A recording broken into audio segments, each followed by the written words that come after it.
जसकम पारां बेरा टाउन खिलाफ सुभाणे मेन गेट आरो धरणो आयो उन हवाले से जसकम चेयरमैन सनान कुरैशी की अगवानी में मुख्तलिफ सिंधी वसदन गरीब आबाद लासी गोट अयूब गोट नूर खान गोट सूदो मुख्तलिफ हंधनि ते कार्नर गरजानियों करे सिंधी माण्हुनि खे धरणे में शिरकत की दावत दी।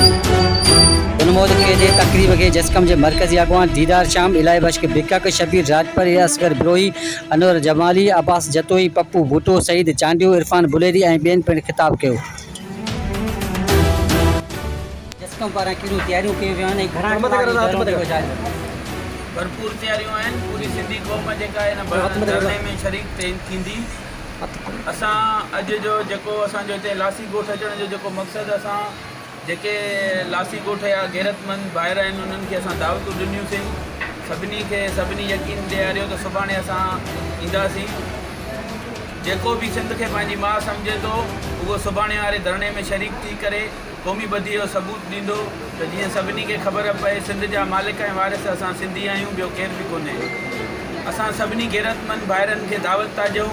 सिंध जो सॾु अथव, भली कंहिंखे सॾु हुजे न हुजे उहो सभु जेको आहे माना सुभाणे वारे धरणे में शरीक थी करे क़ौमी बदी जो सबूत ॾियनि। माना सॼी सिंध मां काफ़िला ईंदा ऐं असांजो जेको मुख्य काफ़िलो आहे वो जसकम चेयरमैन सनान खान कुरैशी की अगवानी में मुर्शिद नदीर खां निकिरंदो। उन सिलसिले में जो मुकम्मल तैयारियूं कई वयूं आहिनि। अॼु ही जो राति जो टेंट जो आहे, सुभाणे धरणो आहे, अञा बि तैयारियूं सिलसिलो हलंदड़ आहे। जसकम चेयरमैन ही जो लासी ॻोठ पहुतो आहे ऐं हितां माण्हुनि खे दावत ॾिनी अथसि त ॿाहिरियां टाउन सिंध जे वजूद जे ख़िलाफ़ु मसइलो आहे। अचो त सिंध जो वजूद बचायूं। सिंध अमर सॾे पई, अचो त सिंध वटि सॾु वठायूं।